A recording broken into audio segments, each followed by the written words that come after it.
அரசியலில் பெரியாருடைய நீண்ட ஒரு பொது வாழ்க்கையில் ஒரு இளைஞனாக இருந்து தொடங்கி 94 வயசு வரைக்கும் கடந்த ஒரு பொது வாழ்க்கையில் எத்தனையோ மாற்றங்கள் முரண்பாடுகள் வரத்தான் செய்யும்.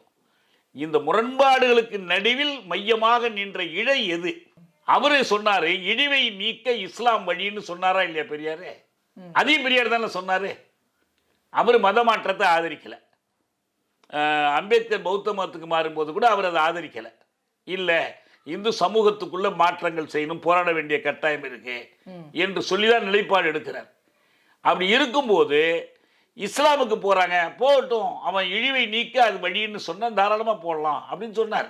இல்ல அது ஒரு கருத்தா அவர் சொன்னாரா இல்ல அவரே சஜஸ்ட் பண்ற இல்ல இல்ல அவர் அதுக்காக ஒரு இயக்கம்லாம் நடத்தலை. இப்போ அம்பேத்கர் ஒரு மக்களை திரட்டி அப்படி மாற்ற போனார் பாருங்க. மாற்றப் போவதற்கு நான் தடை இல்லை, அதை நான் குறையா கருதலை.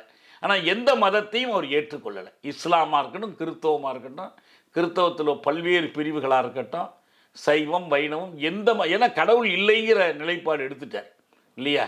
கடவுளை கற்பித்தவன் அயோக்கிய முட்டாள்னு சொல்லிட்டார். அதனால் அவர் எந்த மதத்தின் சார்பாகவும் நிலை எடுக்கவில்லை. ஆனால் மக்கள்கிட்ட மத நம்பிக்கை இருக்குது. என்ன கோயில் நுழைவு போராட்டத்தை எப்படி நடத்த முடியும்? உனக்கு தான் கடவுள் நம்பிக்கை இல்லை, அப்போ கோயில் யாருக்கு திறந்துருந்தா உனக்கு என்னன்னு கேட்பாங்கல்ல. அவங்க சொன்னாங்க, இல்லை இல்லை எங்களுக்கு வேண்டியில்லை, ஆனால் மக்கள் நம்புகிறாங்கன்னா அங்கே சமத்துவம் வேணும். நம்புவதற்கும் சமத்துவம், நம்பாமல் இருப்பதற்கும் சமத்துவம். அந்த சமத்துவத்தின் அடிப்படையில் அவங்களுக்கு வழிபாட்டு உரிமையை நாங்கள் கோர்றோம். அதில் சமத்துவ உரிமையை நாங்கள் கேட்குறோம்.